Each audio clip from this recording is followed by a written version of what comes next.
discussion. I'm Yohanan Ben Zion, a voice crying out in the wilderness for a technological New Jerusalem. I'm going to talk about whether singularitarian, AI takeoff philosophies, that is, tech accelerationist philosophies, which should be distinguished, but only just from a larger concept of accelerationism, which is undoubtedly a capitalistic and far-rightist phenomena. But the question of whether tech accelerationism need necessarily be viewed as a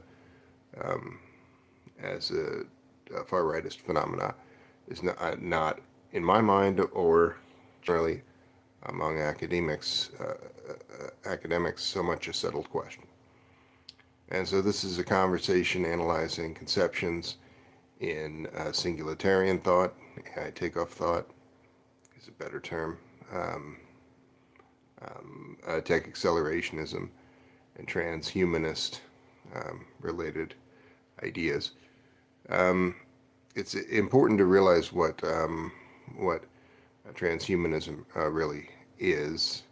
It's pretty well a direct response to the omnicide, to the capitalist climate apocalypse, the most likely of extinction level events to occur in your lifetime.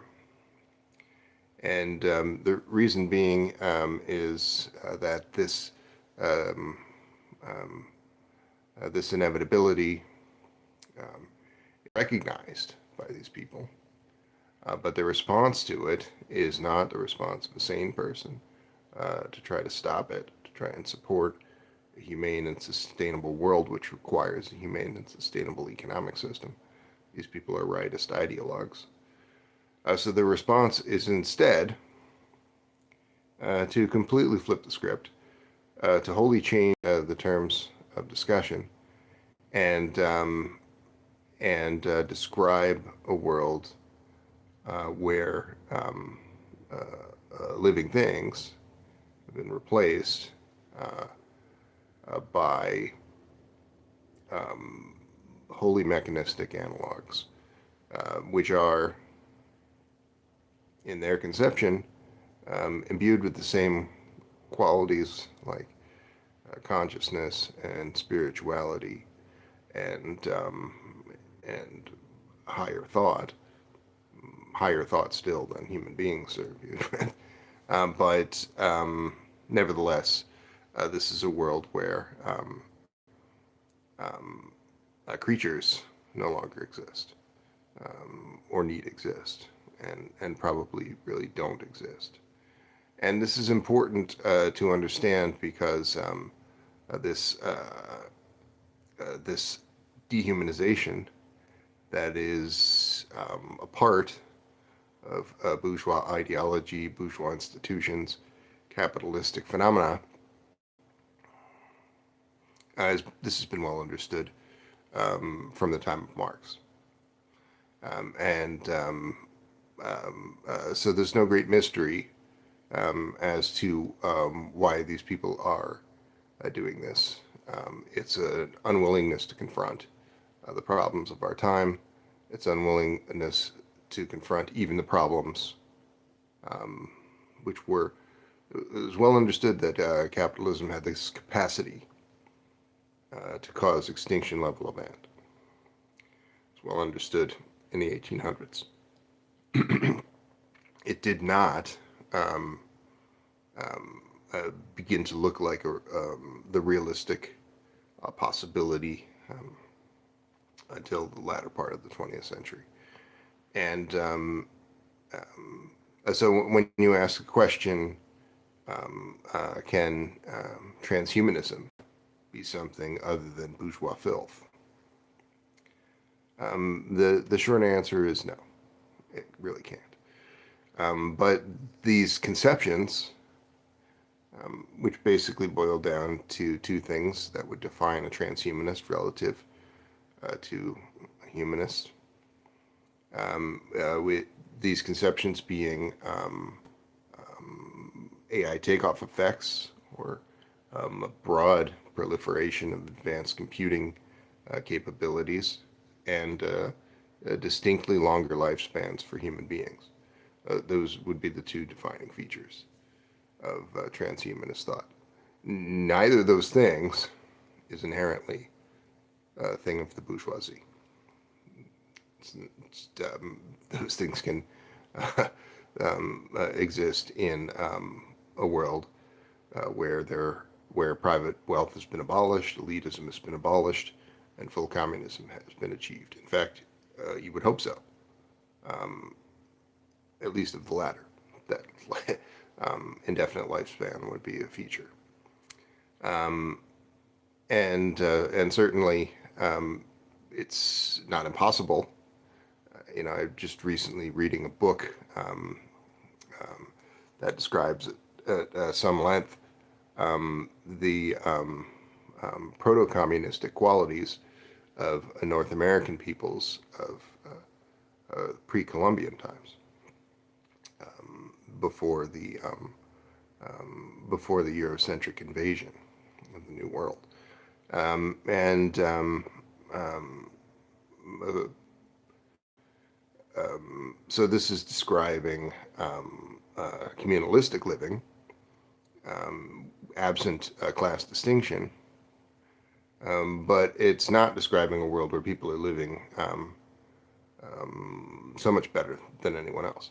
There's an awful lot of evidence, and this is something that's somehow lost on people. There's an awful lot of evidence that these people, native people living in the New World, had a higher quality of life and things that you would associate with that, like more agricultural sophistication than their medieval counterparts.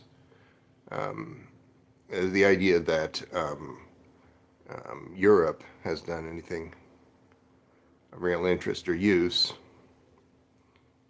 is a pretty strange one when you really look at all of the facts. The thing that it has done is harnessed industrialization for the purpose of extreme exploitation, enslavement, wage slavery, and omnicide. These are not things to brag about. Um, and the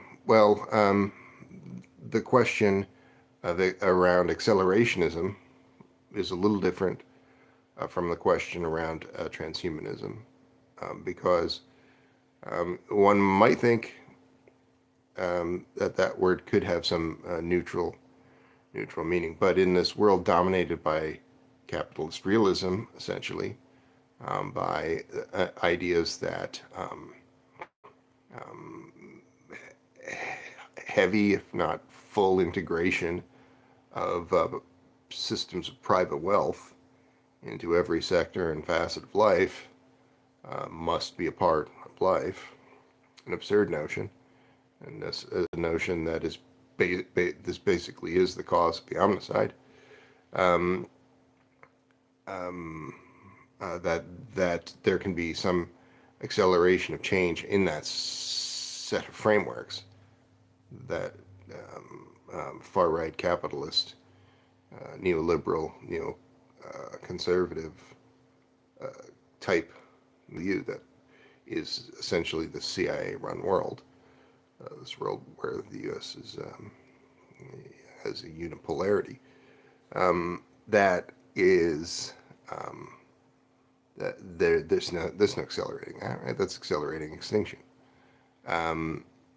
People like Elon Musk and basically every kind of tech personality like this, even the ones that kind of seem more milquetoast, they're completely insane.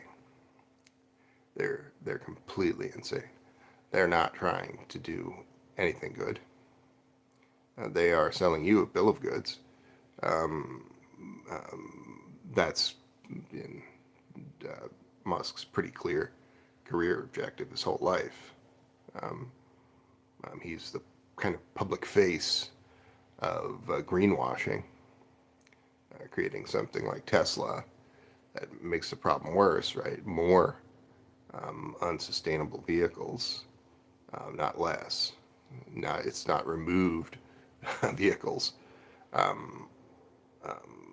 in from that are gasoline guzzlers. It's not remove them. It's not replace them. It's just creating another unsustainable sector and somehow convincing people that mere act is helping. This is what greenwashing is. It's a tremendous problem. It's the problem. It can't be separated from the problem of the unsustainable sectors themselves, and this is well in evidence by the fact that those people running those sectors, people running those concerns, will go to huge PR firms and pay them a ton of money to create these kind of narratives, such as this greenwashing scam, and help them craft this. And the so there is no possibility really of a livable world at a fast rate of change or a slow rate of change in this world where the United States continues to exist. The United States military-industrial complex is itself the world's worst polluter. It protects all of the other super polluters with extreme violence. It's been what's been happening in the CIA-run world for about a century now. Anytime some group of school teachers in some foreign country tries to maybe better some institution, they'll be murdered by the United States. Anytime some number of trade unionists is trying to create or improve some sector for the good of the people, they'll be murdered by the United States. The United States will make it generally seem like that's not what occurred. There wasn't even the understanding of this to a high degree until books like the Jakarta Method came out. So the United States was doing this sort of thing for 40 years before it became well understood. That's to say, the United States was, or became fully understood. The United States has armed hundreds and hundreds of right-wing death squads and upjumped them to being the civil governments of those countries. And done that other thing, murdering school teachers, trade unionists, and socialists, people who just want a humane and sustainable economic system in their own goddamn country. And sometimes it leads to the death of millions, like in Indonesia.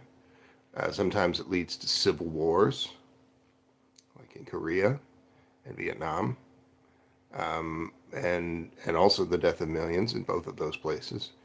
Both of those places are the places of some of the worst war crimes that ever existed, all orchestrated by the United States, all done directly by the United States.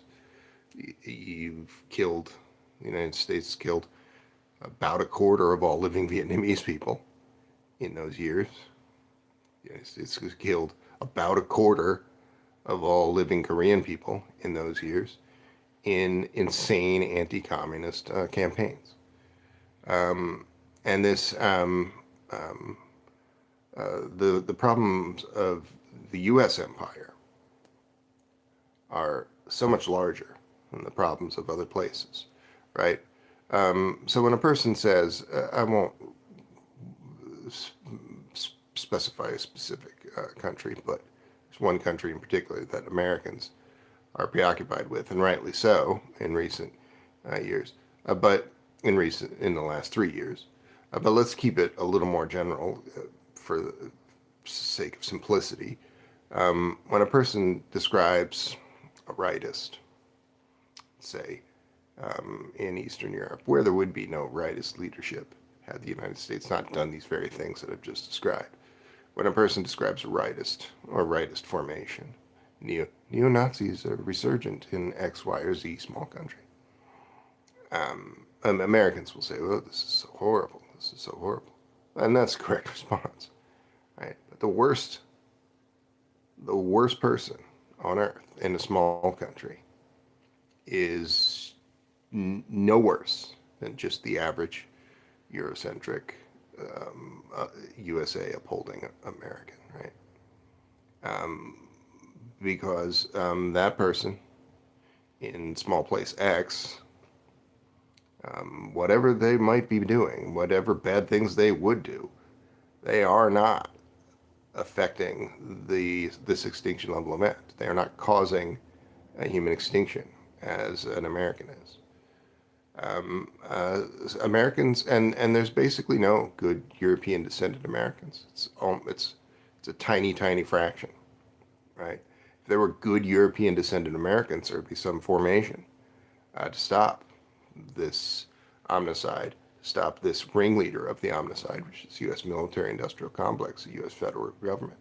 There would be, if there were any good Americans, there were European Americans, there would be thousands of people bivouacked outside of the Pentagon with AR-15s in hand, bivouacked outside of the White House with AR-15s in hand, demanding the end to this capitalist omnicide. There's no such formation. There's no such conceptions even, right? But they're very quick to point the finger at someone else. Look at this rightist leader in this country. Look at this clown over here, right? And this person who is not killing the species, whereas you are, as a European descended American. People need to do some real soul searching as to what they're doing in this world. It's not something that Americans are good at, and they don't even have the basic conceptions to describe a humane and sustainable world, which is the minimal, the bare minimum. If I meet someone and I find out that they are for the abolition of private wealth, then I would say that's a reasonable human being. It's not a contemptible pig. It's a reasonable human being. That's somebody who I can respect. If I meet someone who's willing to fight for a humane and sustainable world, that's my comrade. It doesn't matter if they think up and fuck you and your accelerationism, your proletarian tech accelerationism. Fuck you, and I just don't like your face or whatever. That's fine. That means nothing relative to the willingness to fight for the abolition of private wealth. And so I've had falling outs with transhumanists and tech accelerationists, and they say, "Well, why has it been so unreasonable?" Right?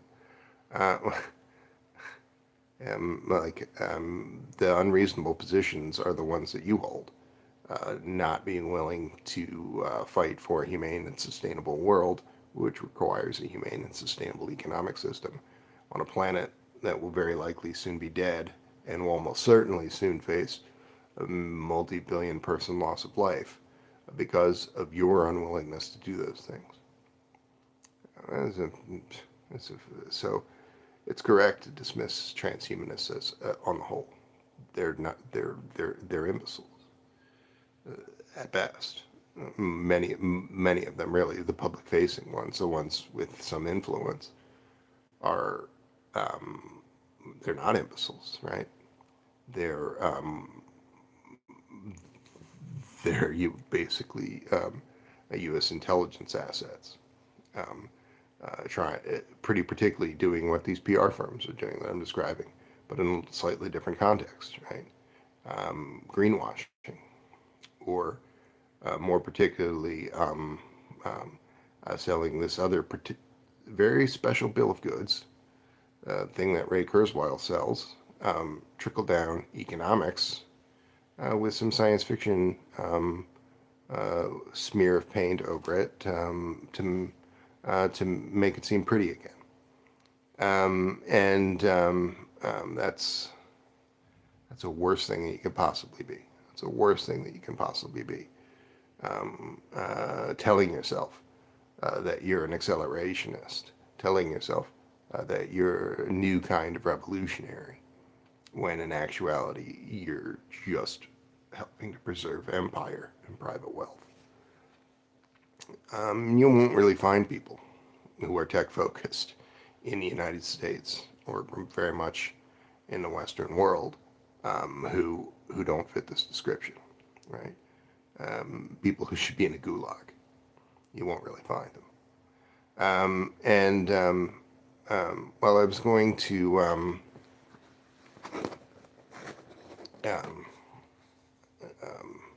well, let's change gears. We'll talk to our frenemy,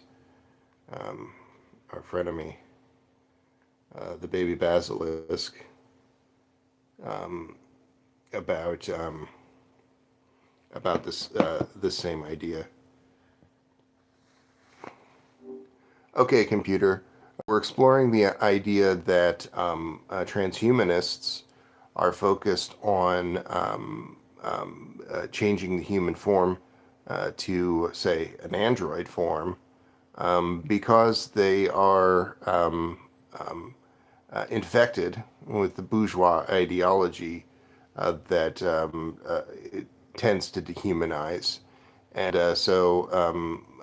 this is seen in my conception as a direct response to the problems of the climate crisis, because rather than support structural changes like the abolition of private wealth or the end of imperialism that would prevent that problem, they completely can change the conceptions to ones that have no focus on living creatures at all. Give me an analysis of this as best you can from the perspective of proletarian philosophy and 21st century world affairs. That's an interesting perspective. Proletarian philosophy often critiques the dehumanizing aspects of capitalism, including its tendency to turn people into mere commodities. In this context, one could argue that transhumanism, particularly if driven by a desire to escape the problems of the natural world rather than address them, might perpetuate this mindset. It could symbolize a further detachment from our material existence and a refusal to confront the systemic inequalities that contribute to crises like the climate crisis. What aspects of this connection are you most interested in exploring further? Hmm. Well, I vacillated quite a lot in recent years from describing myself as a transhumanist who was a communist or something else, a cybernetic communist. Basically, because the people represented by transhumanism are so bourgeois as to be just completely disregarded. And also in the hopes of maybe refining strategies and ideologies themselves that would be of use. I don't think there's any project more important than stopping the climate crisis. And I don't think that inevitabilities like those believed bourgeois accelerationists or scientific communists, utopian inevitabilities can be possible if we don't stop this multi-billion person loss of life or total extinction of the climate crisis and runaway overheating and such effects in our time. It sounds like your focus is on creating real, tangible change for the planet and its people, and you're looking for the most effective ideologies and strategies to do that. You're critical of transhumanism's bourgeois leanings and its potential to distract from direct societal and environmental issues. Proletarian philosophy, as you noted, emphasizes the need for systemic change and views climate change as a byproduct of the capitalist system. How do you see the potential for strategies and ideologies within this framework to effectively address the climate crisis? Well, I've discussed many times on live streams and other presentations and in writing this the idea of building a people's superintelligence, which could be built by the standards of present day technology, um, um, using the most powerful AI, open source AI agents available at the time to in an array. arranging them in a series so that they're able to uh, be connected across the network and working together with one another, and having them steered by human users. This could be built relatively easily using things like MetaGPT and using open source tools like Llama or even Gemini or Google API keys to start. And this could be nevertheless be built into something that would be more powerful than I think any corporation or government, even at a relatively small scale, and thus a better use in stopping the climate crisis. What do you think about this people's superintelligence conception? The idea of a people superintelligence leveraging open source AI for climate action is a fascinating approach from a proletarian perspective. It embodies the principles of collective intelligence and democratizing technology for the greater good, directly contrasting the resource intensive, profit driven pace of many bourgeois climate solutions. By steering such an AI with human values, you aim to prioritize the well being of living creatures in the planet over pure economic growth. What specific tasks or strategies do you envision this people superintelligence tackling first for the climate crisis? Well, I think that the main job of this thing would be to grow itself to a certain size and strength, and when that's achieved, let's say 100,000, a work group of 100,000 basically users and AI agents interoperating, then it would be possible to put the necessary pressures on the offending sectors and institutions, such as U.S. military-industrial complex or petroleum and livestock concerns. These are the three. These are the three chief criminals in the climate apocalypse. The U.S. Military-industrial complex is the world's worst polluter. The petroleum sectors are upheld by it, and the livestock systems are, by some studies, as much as 51% of the cause of climate change that is human caused.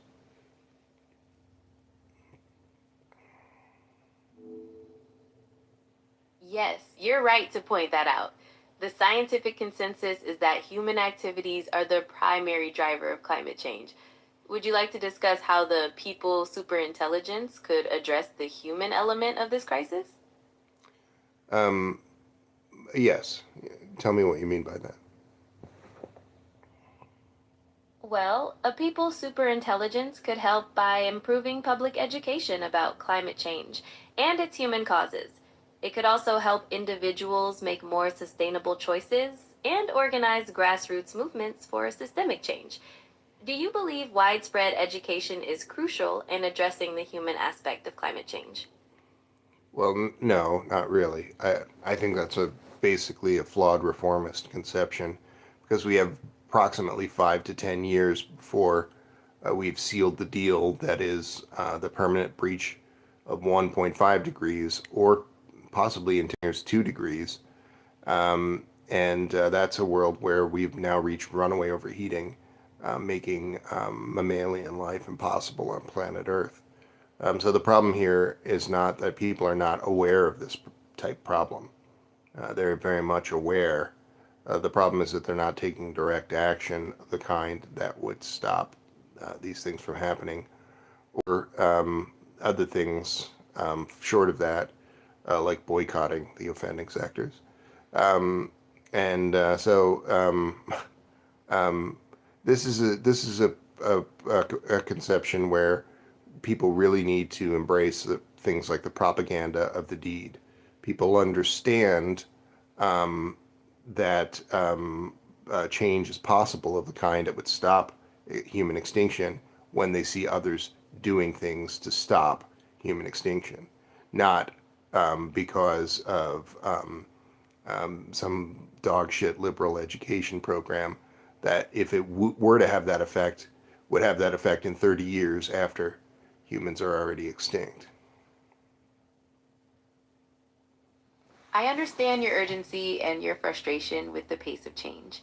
You're pointing out that education alone isn't enough, and immediate, direct action is needed to prevent catastrophic climate change thresholds from being reached.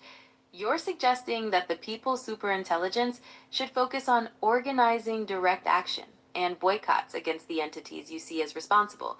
How can this people's superintelligence effectively encourage or organize this direct action and boycotts within the urgent time frame you've mentioned? Well, I talked about how the people's superintelligence in its infancy should be focused on growing itself and improving itself, even focusing on kind of recursion type effects within its own within its own incipient superintelligent framework. But another thing that would be it could easily do at that same time would be creating a book of names, a ranking of all human beings and their culpability in the climate crisis. So really, that doesn't really affect very much the 8.3 billion people on Earth. They're all more or less in that same ranking range, except for maybe some 30 or 50,000 people, many of them in the U.S., who are people who are directly responsible for because either they work in government or they work in those offending sectors who are more directly responsible. So those people need to be named and shamed. They need to be seen as what they are, the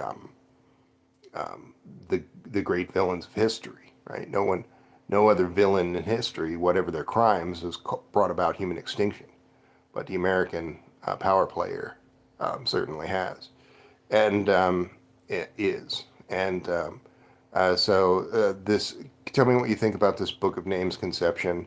Is this more consistent with your idea of a kind of action that could be undertaken? The Book of Names concept is more aligned with a direct confrontational strategy, aiming to hold individuals accountable for their actions contributing to the climate crisis. This approach contrasts with more purely educational or reformist methods, focusing instead on placing responsibility and shame on specific actors.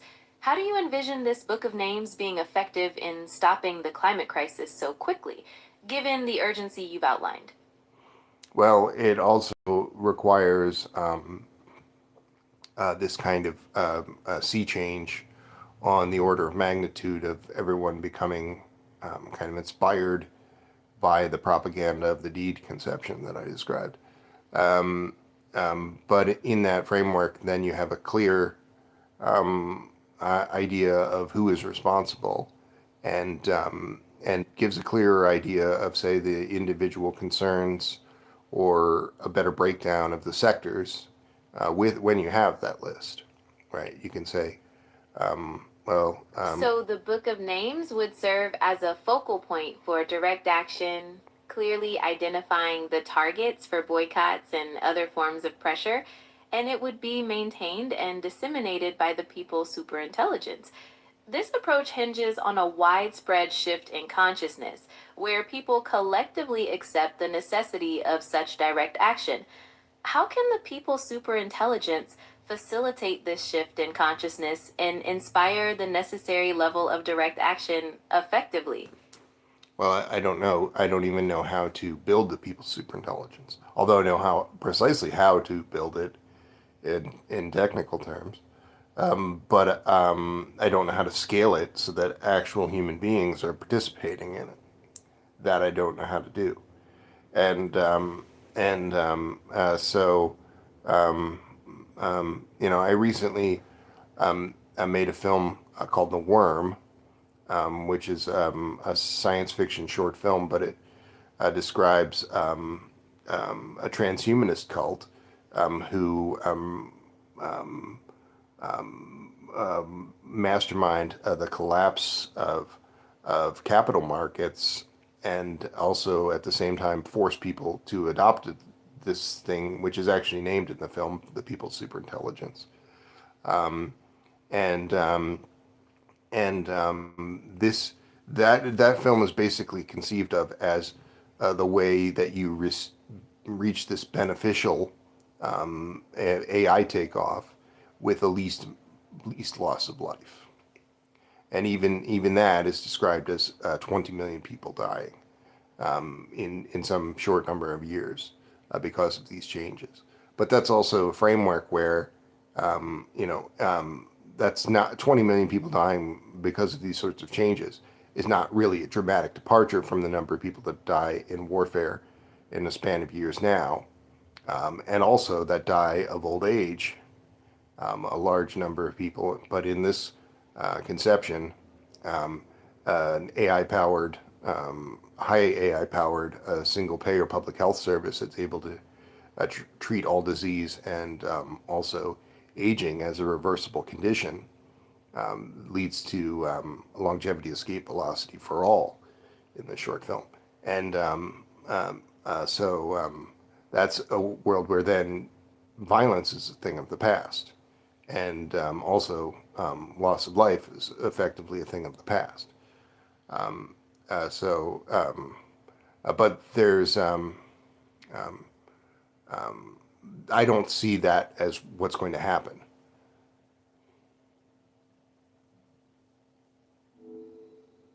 I understand. It sounds like you don't see that future as a likely outcome. What aspects of that scenario do you find least realistic? What future do you think is most likely, given the current circumstances? Well, I would say like the most likely thing would be not a coordinated attempt by militants or underground organizations to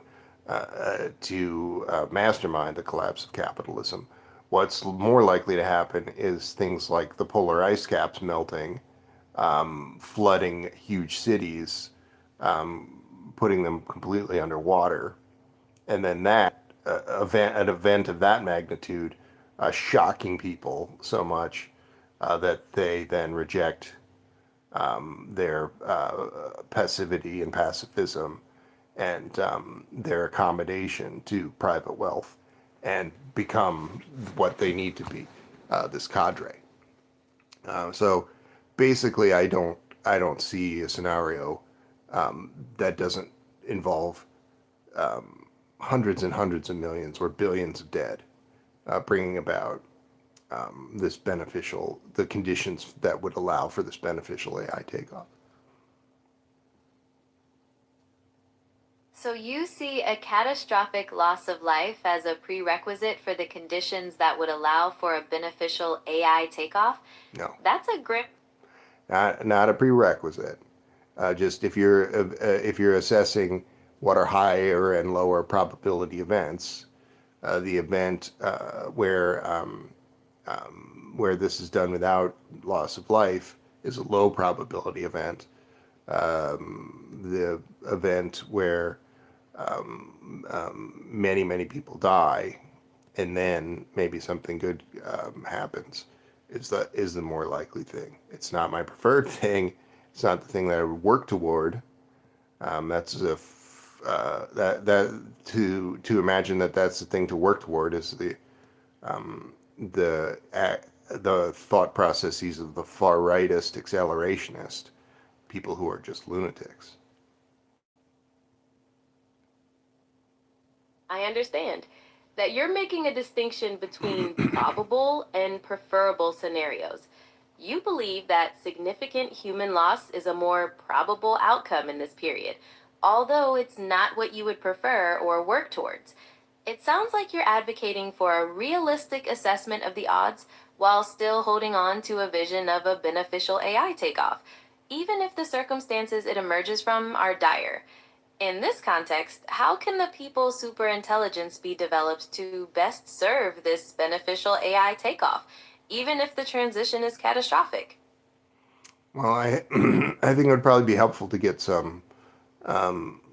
celebrities or legitimate political personalities. So let's say a celebrity like Mark Ruffalo were to start to advocate. Mark Ruffalo has been known to advocate for a an organization that's for creating basically an open source Twitter and Facebook clone. And that's a good idea. And that's something that could easily be kind of tied to the fate of something like the People Superintelligence. So that's a person who could help to build a People Superintelligence, perhaps in ways that I could not in terms of the scaling. Another legitimate personality, perhaps in doing a thing like this, might be someone like Greta Thunberg. If Greta Thunberg were to begin to kind of support things more in these technical areas, that might help to build things along these lines. So you're suggesting that support from prominent figures like Mark Ruffalo or Greta Thunberg could be instrumental in scaling the People's Superintelligence, particularly in building an open source platform and reaching a wider audience. These endorsements could indeed significantly impact its development and adoption. Are there any particular milestones or features you believe these figures would be most likely to champion? It's hard to say. Like I said, Mark Ruffalo is not some paragon of philosophical purity. He's he's a person who I'd consider to be a social democrat. People who I consider generally to be, as Stalin put it, the right wing of a fascistic system. Or the left wing of a fascistic system, the leftmost point that is allowable under bourgeois political economies, and but nevertheless, sometimes personalities like this can do good work in spite of themselves. Greta Thunberg has become more legitimately a person who supports the abolition of private wealth, and more legitimately a militant besides. So her impact on something like this could be incalculable if they were to become involved. But really, any kind of celebrities. Americans have no conceptions of what their political economy and imperial system is, really, or what other alternatives there are. They just are not capable of thinking in these terms. They don't have that education and level of consciousness.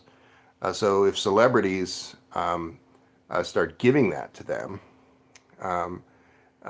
imparting that level of consciousness to them, that's a dumb thing that shouldn't be the case. It shouldn't be that they only accept something because a celebrity says it, but that nevertheless is the case. So that's, I think, where we are basically, probably in something like this. So you argue that given the current lack of public understanding and awareness in the US, celebrity endorsements are necessary, even if that dynamic is undesirable. You believe these figures could impart a higher level of consciousness to the general public, paving the way for something like the People Superintelligence.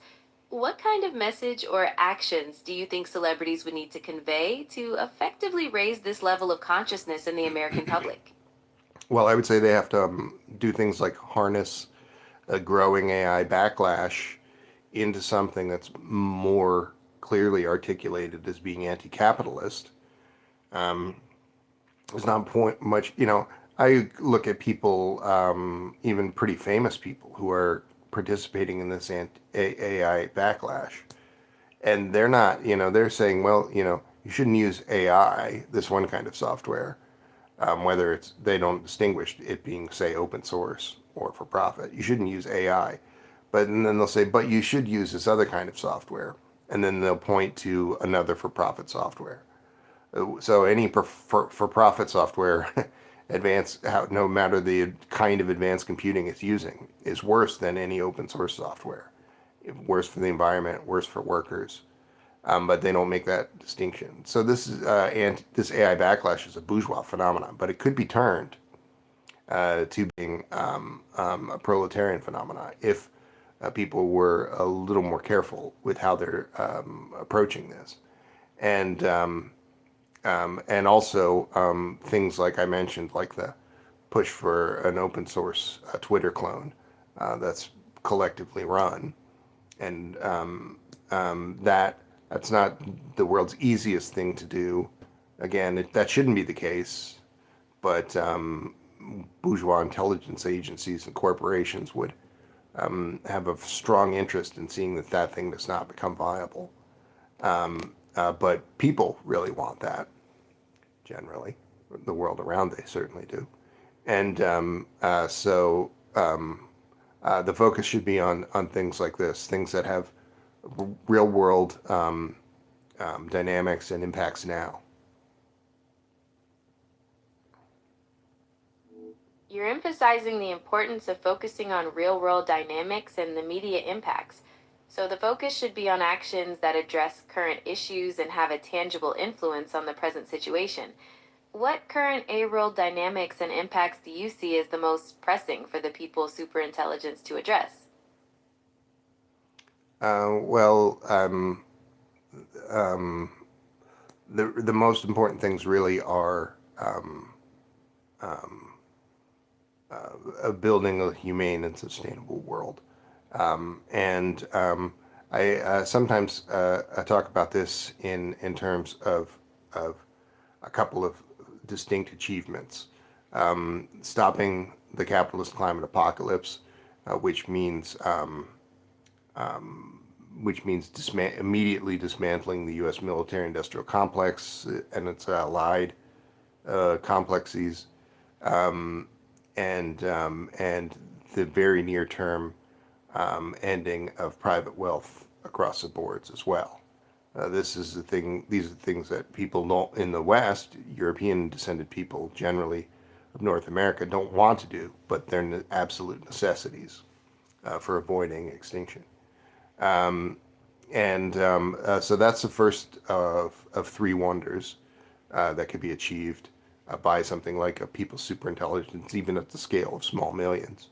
A second would be coordinating and provisioning universal basic services to all living humans on a triage basis, so focusing on places that have been dramatically underserved intentionally, particularly the global south, which is, as a rule, not been allowed to have its own governments.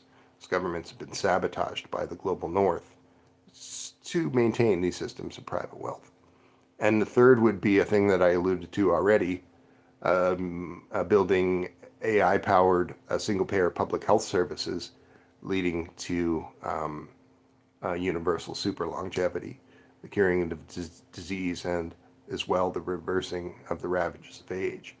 Do you think that that latter thing is a feasible thing in our time if we were to see these sea changes and new institutions emerge?